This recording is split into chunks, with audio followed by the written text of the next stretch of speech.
Welcome to 27 Topics. I am Paul Knies, host of Candidate Series, and with us today is Steve McBrian. Yes, sir. Steve is retired, looking to get back in the labor force here.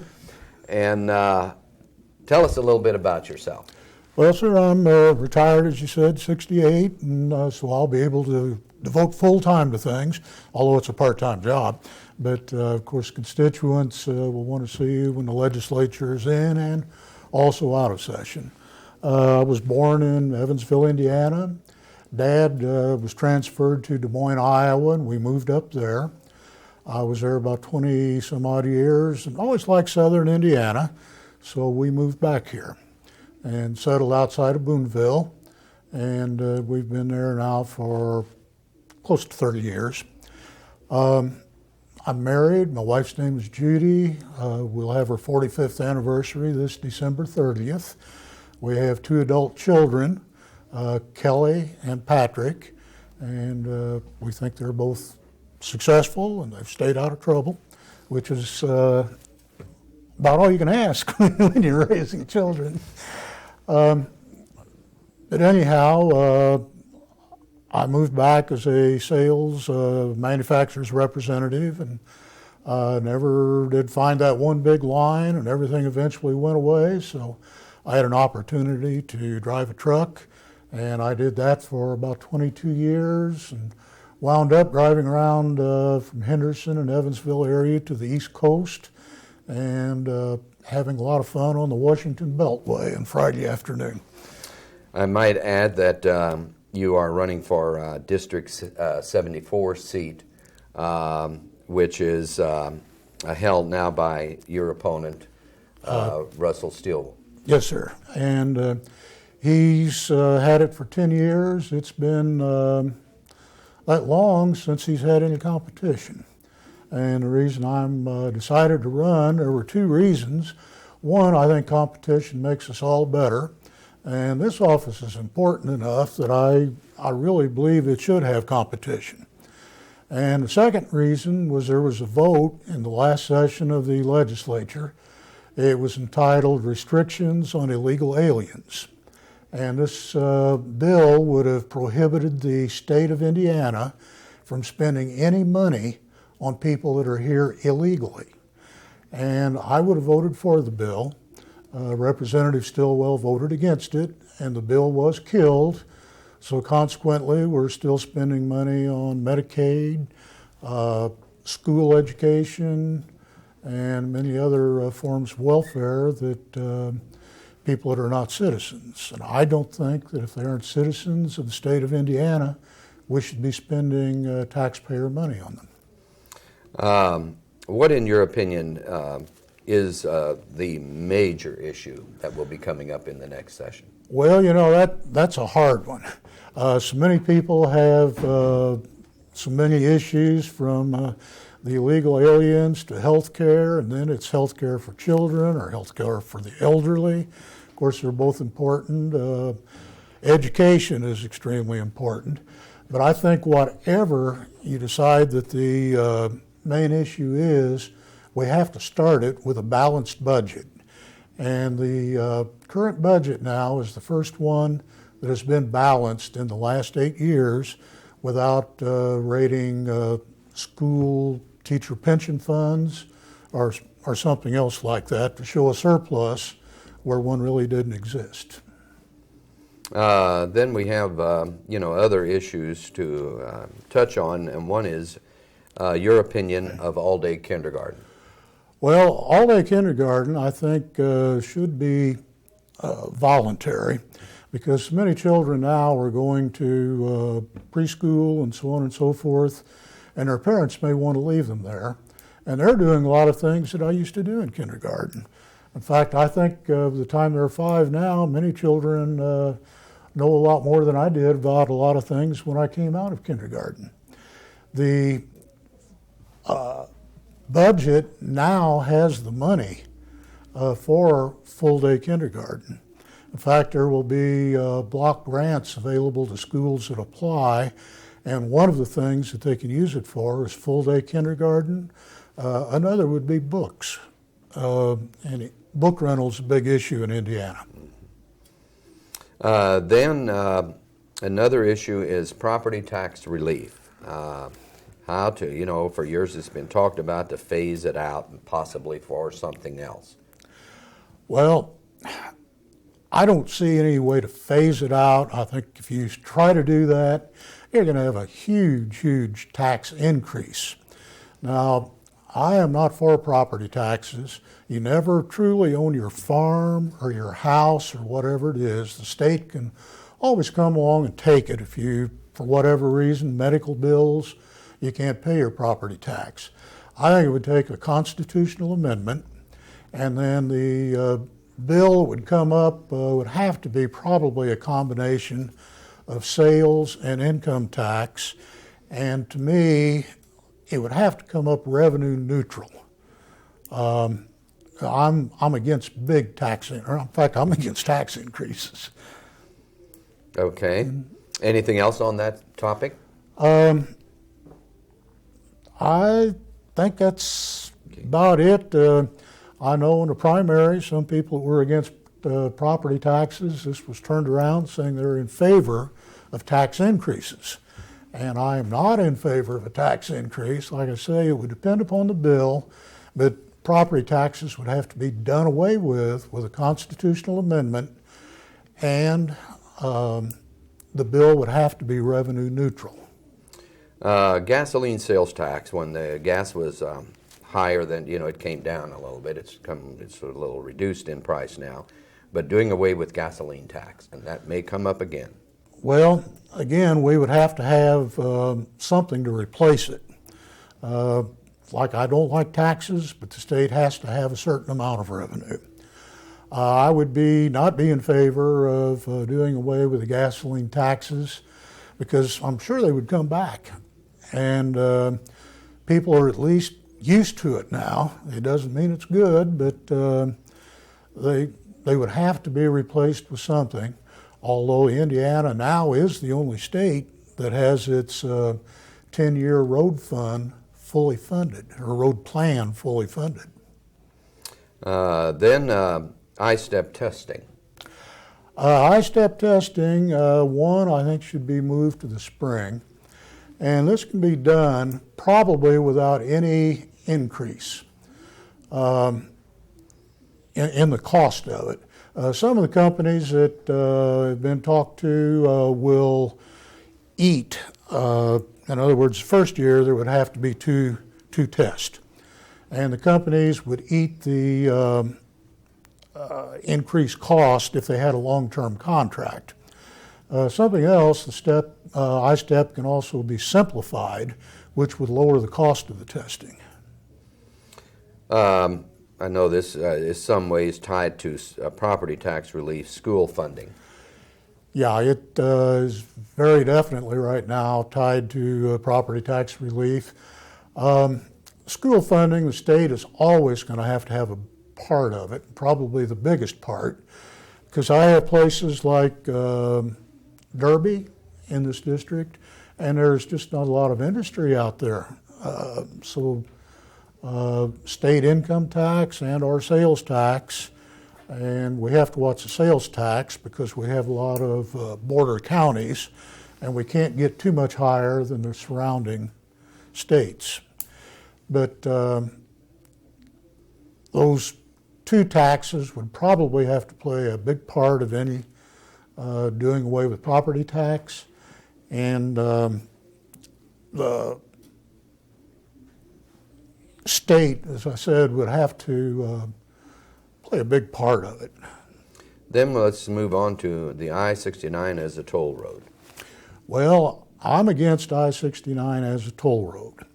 Now, having said that, I will say that if that's the only way we could get it, I would vote for it. I think that we've paid for enough things up in the northern part of the state and the Indianapolis area that I think it should be a toll all the way to Indianapolis if it has to be a toll road. As a truck driver, I've driven a lot of toll roads, and one example is the New York Thruway. When you go right through Buffalo, you pay tolls all the way through there. Okay. Cost of higher education, we talked about kindergarten, now we're on the other side of the spectrum. The talks are that it's too high and becoming almost out of reach for many. Well, it probably is for many. However, I think, take my son for example, he had a scholarship, but he worked a lot all the way through college. He went to Western Kentucky, and he had just about a full-time job, and he kept up with his studies and still graduated in 4 years.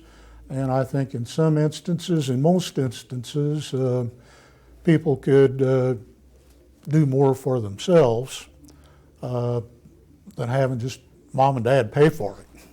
Okay. Prayer, the legislature, was doing a prayer before the legislative session started, and prayer in schools in that way. How do you feel about it? Well, if I get elected and they ask me to give a prayer, I'll probably get arrested real quick. I think that prayers should not be non-denominational. If somebody is Christian, they should be able to mention Jesus in the prayer. And I would assume that if somebody has the Mohammed ideals, that they should be able to mention Allah or Him in a prayer. Very good. Like I say, one thing I didn't mention, and this might be a good time to do it, I do have the endorsement of the Indiana right to life. So I think that's important too. Legislative districts, briefly, we need to move on here. Legislative redistricting of the legislature done by non-political firms, outside firms. Yeah, I've signed the pledge that is what I would do as far as redistricting. Now, this is a pledge that the Republican House members and candidates took, and my district, it's so doggone far. It runs from Chandler to Derby, and then it comes up to Huntingburg and then on down to the river. I live on the western edge of it, and I'm sure it put on a lot of miles. Real quick, state minimum wage. Minimum wage, I think the job is worth so much. I don't think a state should be able to tell an employer he'll pay what he has to get the quality employees. I see really no good in a minimum wage. If we're going to have a minimum wage, why not make it $25 an hour? Let's make everyone get a living wage. Okay, tell you what, we are down to just under 2 minutes. We would like to have your closing comments. Okay, well, my closing comments are I've really enjoyed being here. As I mentioned, I do have the endorsement of the Indiana Right to Life. I'm a member of the Second Amendment Patriots, and we got the lifetime personal protection permit through. That was our idea, and now some of us are starting to run for office. So that tells you that I'm pro-gun and pro-Second Amendment. That really covers the main things as far as I know.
We want to welcome Barbara Mathies, who's running for auditor of Dubois County in the election on November the 7th, and ask her a few questions on a little bit of, we want to understand a little bit about her and what she plans to do.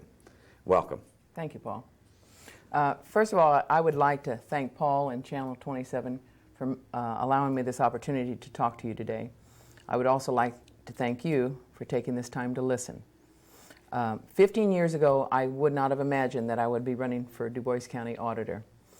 At that time, I was grieving the loss of my husband, Wayne, who succumbed to the insidious disease of cancer. We wanted to have children, but that was not to be. I came up to visit my family at Patoka Lake and try to renew my spirit, real regeneration.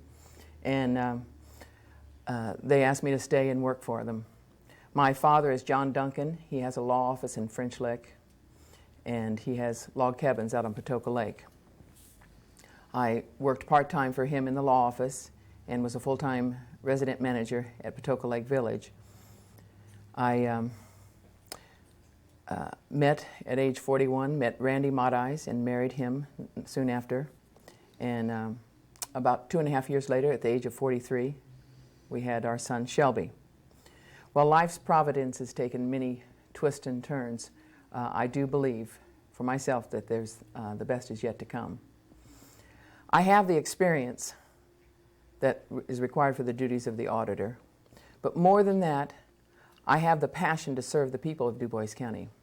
I have a passion for life in general, but the benefits that I'm going to bring from the passion that I have for serving Dubois County, I think will be the most benefit to our citizens. I'm an everyday person with common sense. My virtues are honesty, sincerity, strong-mindedness, creativity and problem solving, and the ability to thrive under pressure. I have strong leadership skills and have the ability to adapt to new and difficult situations. While I was employed at Gulf Coast School of Real Estate in Houston, Texas, I managed a working staff of 45 instructors from various professional fields. I also taught real estate ethics for 5 years in that same school. For 10 years, I've served as Dubois County's peer counselor for the Women, Infants, and Children office for Dubois County. Governor O'Bannon twice recognized my efforts in this position for high achievement. I'm very proud of my efforts there, and I've dealt with probably close to 4,000 young women, older women that are having babies in Dubois County, and my job there was to impart knowledge, not to persuade or to coerce women to do anything that they didn't want to, but to empower them. And I was very fulfilled in that job. About 4 years ago, I opened a licensed child care facility next to my home in Brettsville at the urging of the TRICAP office, who I did a lot of volunteer work for, had a grant coming in, and they are sorely lacking for child care facilities in this area, especially for infants, and I love babies. So I took them up on their offer, and I have done that for the last four years, and I've enjoyed myself extremely. This is a very short time to be able to tell you about myself, but I have created a website that gives you more about me and my campaign, and that is www.barbaramathies.com. You kind of explained in there, your reasons, but to seek the office. Why are you seeking the office? Well, Paul, about 5 years ago, I was really disenchanted with the way our country was heading. There's a saying that evil flourishes when good people do nothing. And I homeschooled my son up until March of this year. And part of the homeschooling process is to raise up a good citizen. And I wanted our son to see how the political process works. And if he so chooses to in the future, that he will be able to make a positive force for constructive change. After making a good showing in my race for commissioner in 2004, I became the vice chairman of the Democrat Party. One of the duties of that office is to find good qualified candidates for the offices that are up for election. One of the duties, that is one of the duties, and not too long after I was into that search, former state representative Bernard Crompy, who is deceased now as of this late spring, urged me to fill that position. He had much confidence in me, and which made my heart happy. For such a well thought of man and such a stellar person in the community, I was very pleased to have that confidence. I talked with my family and made the decision to run. That was good. Then what are the duties of this office? Well, the auditor's office is, I like to call it the hub of the courthouse.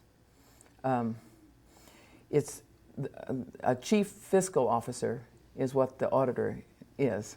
And I would also be secretary of the commissioners and secretary of the council. There are actually two parts to the office of the auditors, and that is the financial part and then the property management part. The office is responsible for payroll for about 240 of the county's employees, and also the insurance benefits are dealt with there. Property information and plat maps are updated and recorded there daily. What are your plans for improving the office, or you have any ideas what you're going to do when you get in there? Well, from working from outside, it's very difficult to say what you would do once you're in there. I believe things in general are moving along very well in the courthouse. They do a good job. Until I get in there and see the day-to-day workings of what goes on and the reasonings behind it, I think I would be foolhardy to go in there and just say, this is what I'm going to do without having previous knowledge and sufficient knowledge to say what would go on in that office. I do know that there are only 2 computers in that office, and for the importance of that office, I think it's insufficient. The first deputy has to take in the information, and then it has to be transferred over to the auditor and then submitted online. It shouldn't be just a transfer over if every other office in the courthouse has a computer at each desk. I think the auditor's office ought to have that also, but that's something that could be seen. Maybe there's reasons for that. I don't know. In your view, as a resident in a county, in the county, can you tell us about changes, if any, that you would like to see accomplished in the next 4 years? In traveling around the county, I've had lots of people come talk to me about what they think ought to be done or what they would like to be done, and a lot of it has to do with the financial matters, which that's the office that it covers.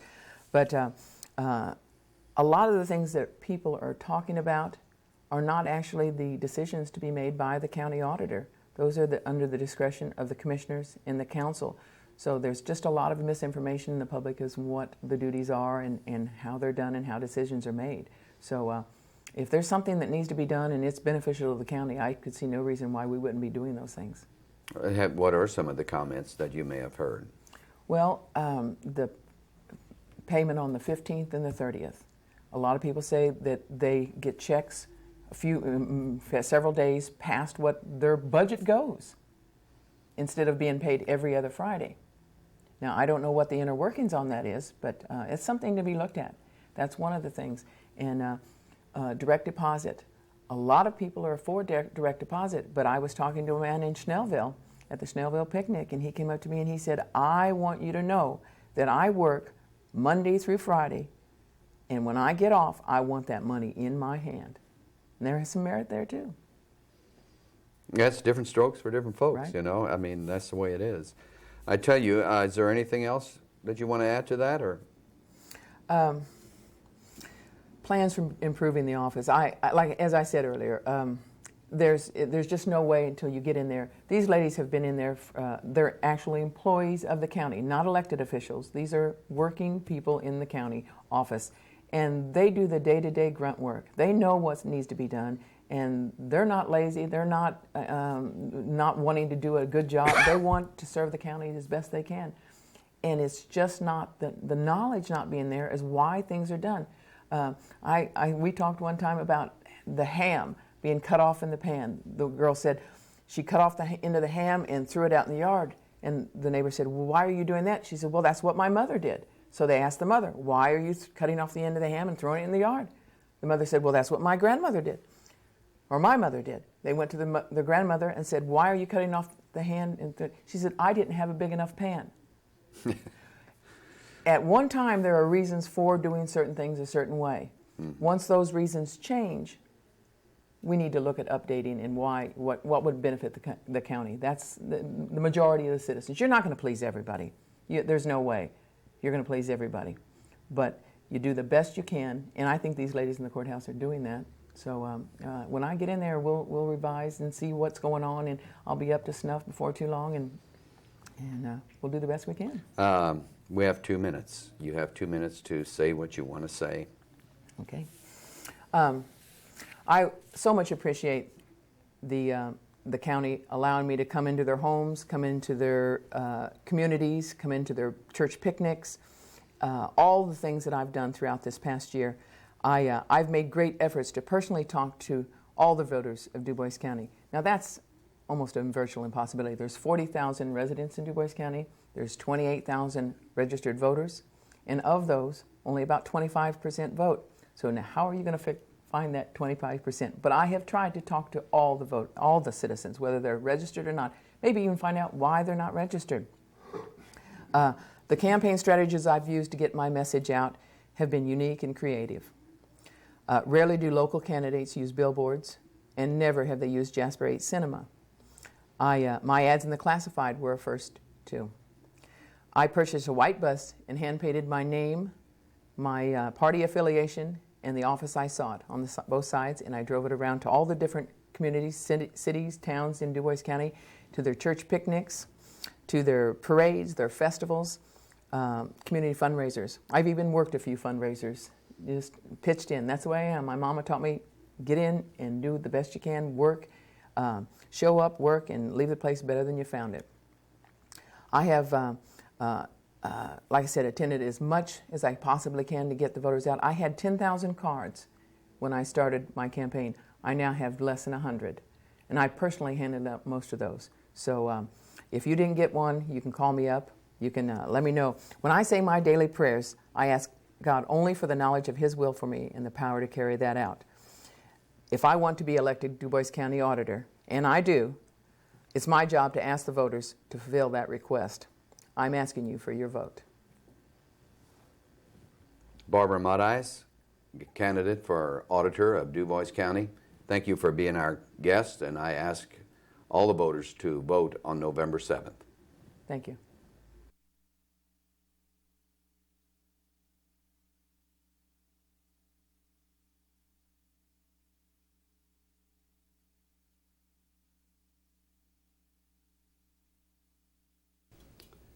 Welcome to WJTS, the Candidate Series. Our guest at this time is Don Hayes, who is running for County Council. Welcome. Well, thank you, Paul. I want to say first, I really appreciate the opportunity. I appreciate the station providing this time for all of us. We're glad to do it for you.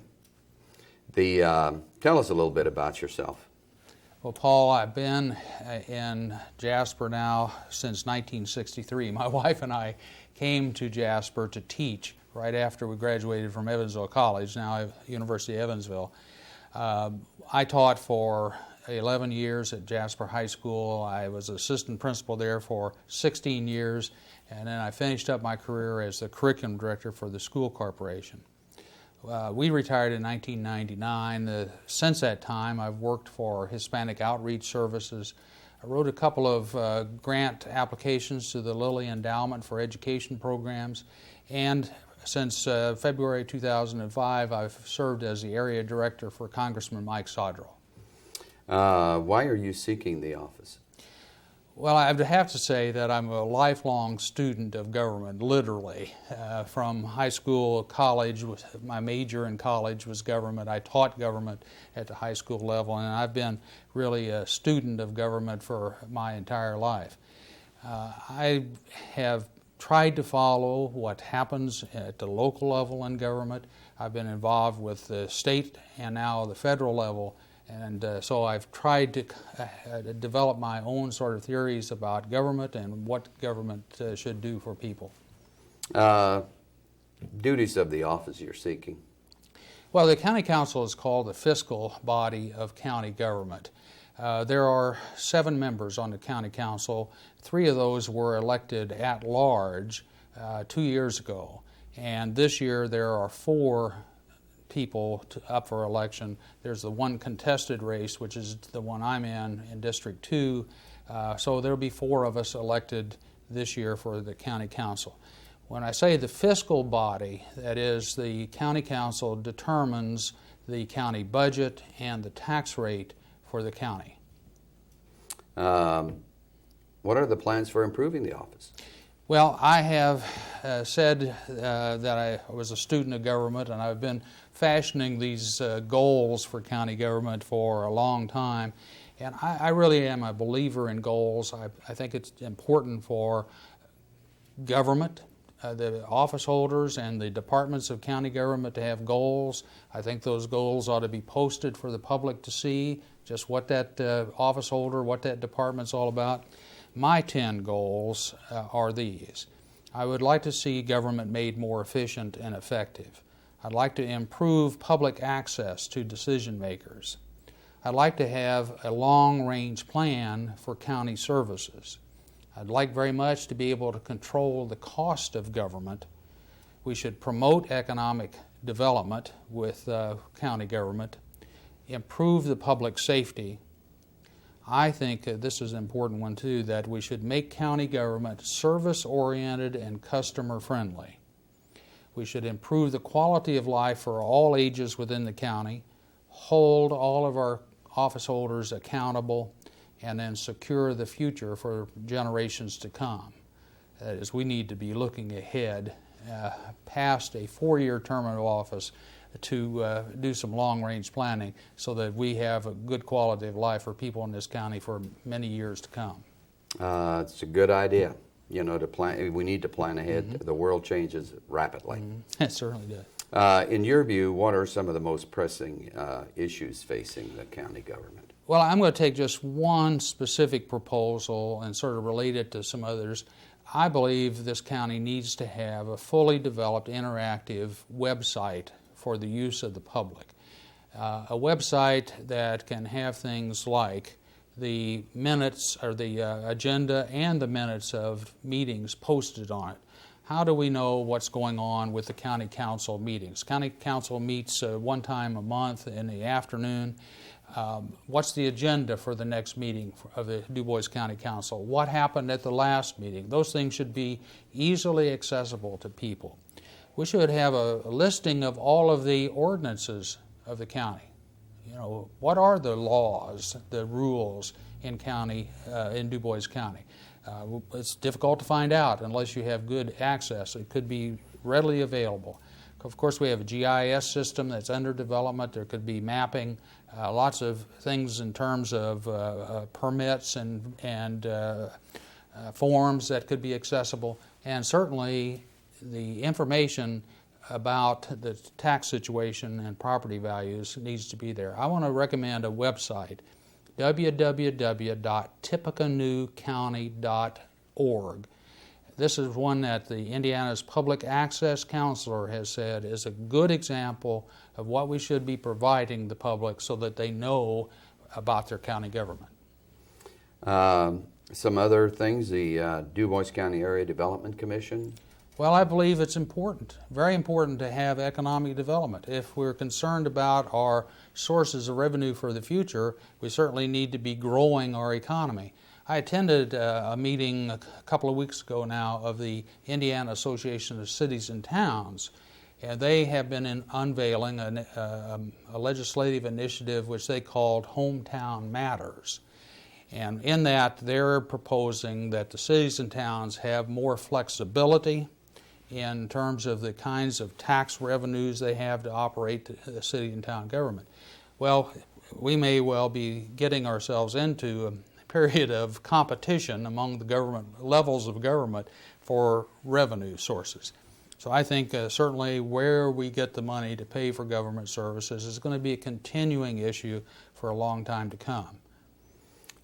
You know, some of these issues are, you know, more probably for the commission than for the county council, but the county council is involved in funding of a lot of these issues. Well, I don't mean to interrupt, No, Paul, that's okay. but let me say that the county council, as a fiscal body, can serve as a supervisor and an overseer and advisor on the county budget. Or the county council can take a more proactive role and say, we believe that the priorities for spending in county government ought to be here and here and here. There are two different views there. The traditional view is one that we're advisory, we sit back and we try to exercise conservative fiscal control over county government operations. But I believe that the role could be proactive, and this would be sort of the approach that I would take in this position. Countywide zoning. There was a study done. Well, I think I believe in planning and zoning. I think it's important. Looking at what's happened down in Spencer County with their Love Boutique issue, one of the things I noticed just recently is they had to spend $12,000 of their revenue from the casinos. All counties get some money from the casinos. They had to spend $12,000 for legal fees in fighting the situation they have down there. And they have zoning and planning and zoning ordinances. We don't have them. What kind of shape would we be in? How much will it cost us to fight an issue like that? Countywide smoking ban. Well, it's the same thing. The ordinances are in the realm of the county commissioners. They're the executive body in county government. And so they have the responsibility for those kinds of ordinances.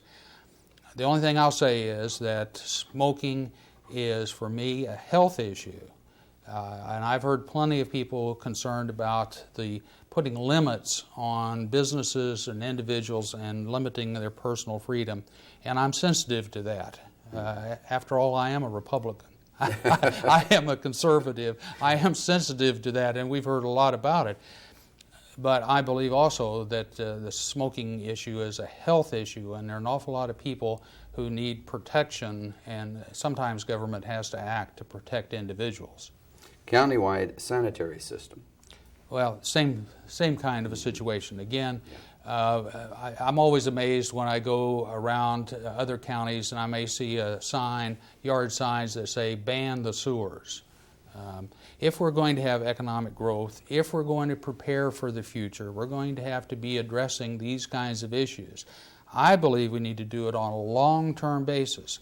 I don't like the thought that office holders think only in terms of a 4-year span of time. We need to be thinking much longer than that. And I also believe that someone in government is going to have to pull together all the different levels of government to encourage planning for the long run. That is, school districts, townships, cities and towns, more collaboration, more long-term planning. This is particularly important with the capital improvements. That is, when they bond to build things. If you get a lot of that at one time, you're going to have a severe impact on the property tax rate. Next year, we'll have to go through these rather rapidly. Right. And that is county option income tax and casino revenue. Well, as I say, there's going to be, I believe, considerable change in the way that all units of government are going to be funded in the future. I believe we need to take an active role. I've had a lot of experience working and lobbying in the General Assembly and paying attention to the issues as they go through the General Assembly, and I believe I can be effective to help. There was, a drive here, and there was a committee to look at transportation for seniors. Mm-hmm. Same thing, one of those services that needs to be looked into. It is, well, when I was preparing for this program, I'm one of the things I do for the congressman is to research and look for grants, federal grants, and even in the private side, because not every answer comes from government. The private sector provides many answers that government cannot. There are a number of grants available for transportation programs, both on the public side and the private sector side. And those things need to be researched if we're going to approach this and provide this particular service. There's going to have to be a lot of enthusiasm for it, for those kinds of programs to be put in place because of the costs. There's also, a plan in the works to extend the airport runway and improvements there. Well, I see that as important. I think our airport there is much better airport than one, say, in French Lick. And if we're talking about tourism being a part of our economic development future, then we need to exploit what we have. I believe there can be located at the airport a lot more development in terms of business opportunities there. We need to promote that and use it. Tell you what, Don, you have a couple of minutes here to let the voting public know. Well, I'm surprised I have a couple of minutes, Paul. As you know, we talked before we started. Wind me up and I'll get going. Yes. I really, really look forward to this election. I hope that I have put forward for people a specific plan. I've said from the beginning that I am for something and not against someone. I have the greatest respect for the incumbent, but I believe I can offer more, and I certainly would welcome and ask for your support on Election Day, November 7th. Thank you.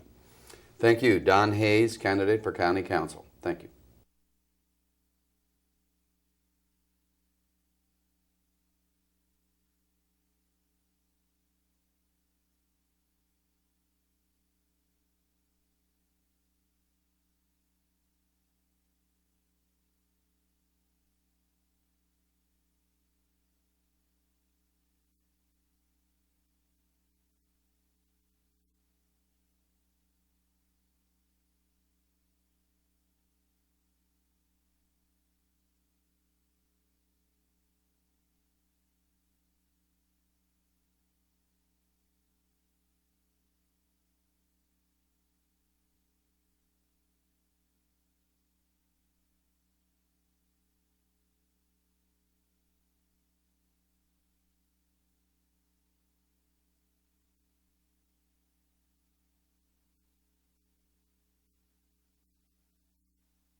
Welcome to the Candidate Series. My name is Paul Knies, host of this series, and we have a special guest with us today, Donna Schroeder. She's running for County Council, 2nd District here in Dubois County. Welcome. Thank you, Paul. Thanks so much for having me. Hey, we're glad to have you. And why don't you just tell us a little bit about yourself? Well, I am a lifelong resident of Dubois County. I have 4 sons, 3 of which live here, and 4 grandsons. And my family comes from the area. I was a Fister. My dad is deceased. My mother is Hilda. She's still alive. I've been active in politics probably since, since I was in high school. We had Teen Dems then. I've just always liked politics. Never did I realize that I would be in this field now, but I always was interested in politics. So that's kind of what brought me to this. And so that probably brings you to seeking this office. It does. It does. I started out just working in the courthouse as a deputy, and then I ran for clerk and recorder and was lucky enough to serve in both those capacities. So it really gives me broader ideas, I guess, of what politics is all about. And I love the election system and the election process and handling the election, all that. It's just fun. What are the duties of the County Council? The County Council basically, takes care of the money for the county, and we try to do our best. There's 7 of us, and we are diversified. There are two parties involved, which is great, I think. I seem to be the only lady on the council, but I think that's good too in a way, and maybe somewhat a representative of the employees, because I have worked at the courthouse, and I have probably more empathy and apathy for the employees in different areas. So a lot of them come to me and say, can you look into this or talk about this or that? And I say, sure, I'll talk to one of the commissioners, and we do, and we get it settled. So I think I have a lot of insight because I'm around, serving. I guess the biggest thing is the budget. The budget is, it is, and we have monthly meetings, and then we have sometimes special meetings if something's come up with an employee or just a problem anywhere. And then we have the budget meetings. We take a whole day in August normally, beginning of August, and sit down with, I think this time it was 26, maybe 28 agencies. So they all come in that day. They talk to us about what they need. We make notes all day, and it's probably my favorite day. You get to see everybody that works for the county, at least the department heads. So that's what we do. We listen to their wishes, and then we try to, split the money up the way we need to split it up. And that's what you have to do, is split it up. Yes, as good as we can. Do you have any ideas of how that office can improve? Well, I kind of have been thinking about this, and I suppose, with the 7 members, I mean, I don't know that, none of us has great power because we have to get 6 other votes for whatever we do. I think things are running smoothly. I think Dubois County has always been a #1 county, and it'll continue to be. And I think we have good leaders right now, and leaders that are running, that I think that I really can't think of how we could improve that particular office. Maybe if you're talking generally about another office, if it's, but I mean, we don't really need it computerized. We just have people coming in and talking to us and to explaining to us the things that they need and that they want. What do you think is a pressing issue in the county that needs to be addressed in the next 4 years? Absolutely, economic development, and I guess we all know that. And I have been on a board for 2 years. It's called the DCADC. It's Dubois County Area Development Corp. And I was on before we got our leader, who is, our manager is Bob Gruey, doing a wonderful job. And I think we're looking at industry every which way, agriculturally and industrially. Agriculturally, the farmers, they have wishes and needs too. So we're trying to get some small business loans for them. For a certain, maybe a business or 2 a year, and we have a lot of people. There's like 18 people on that committee. So on that board, and so we talk about many issues with economic development. Okay. Countywide zoning, where do we stand on that, or what's? Countywide zoning was brought up several years ago, like and I know, and it was actually voted down by the commissioners and the council at that time. If a new study comes up, and it can be readdressed at any time, but it hasn't come up lately. That it's a big issue with some 50-50 probably. So Was the study done, or was the study done? No, not a new study. The old study, after the old study was done and it was looked at by both commissioners and council, it was agreed that that it wouldn't be pursued at that time. But that's not to say that it won't be in the future. Another issue is. Maybe sometime would need to be addressed is the smoking ban. The smoking ban, we all have our ideas on that also, and the smoking ban really doesn't pertain to my office. I think that's more of a commissioner question, and that's probably something that they would probably like to expound on. Okay. Countywide sanitary system. There again, possibly Don Oding. Would help in that area. I don't know a lot about it. I've only been on the council 4 years, and I think the first 2 you're really learning, and then the next 2 I'm really feeling comfortable now, and so hopefully I'll continue to feel comfortable and get a few more years under my belt. County option taxes. I think the county option tax is at a good rate right now, and I think it's a wonderful tax because it does get everyone who makes income in Dubois County. It actually affects everyone. So I can't see raising that myself, but if it's addressed, we'll have to do something. So. Of course, we have the casino opening up, and there could be some revenue for Dubois County from there.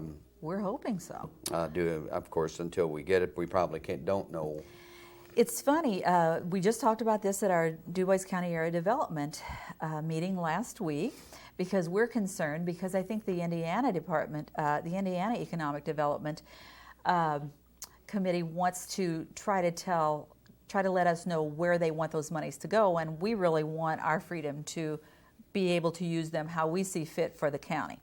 So we're going to get some of our legislators involved, and I think someone's going to talk to Mr. Denbo also, and see where we can talk about this and at least see where we stand there. We don't know either how it's going to be divided. Countywide transportation for seniors.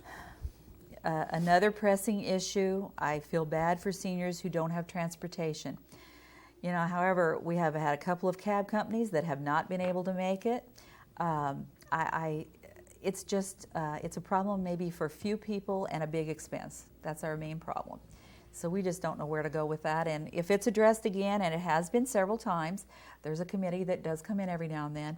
We'll look into it again. What benefits will Dubois County receive from, they're talking about expanding the airport runway and other improvements there? Probably, again, it's probably a commissioner question, but on the other hand, economic development, once again, I keep going back to economic development. We didn't have to worry for so many years. We had plenty of jobs. And now, different places are closing, and we have to be more open to these things. And probably longer runways would be bigger planes, and bigger planes would bring, more people and more, economy. So that probably would be my main, ideas on that. Is it? I tell you, do you have just a little over 2 minutes here for closing comments? All right. It's up to you to use it however you wish. Okay. Well, I just like to say that I'm interested in politics. Always have been. I love Dubois County and I love Jasper. Nobody could more, because I was born and raised here. I've served my family and friends and relatives and the taxpayers for a long time.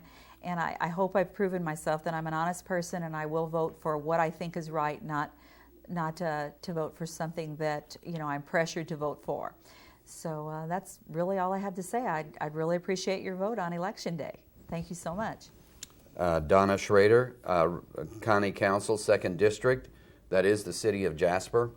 And want to remind everyone to vote on Tuesday, November the 7th. And Donna, thank you for being our guest. Thank you.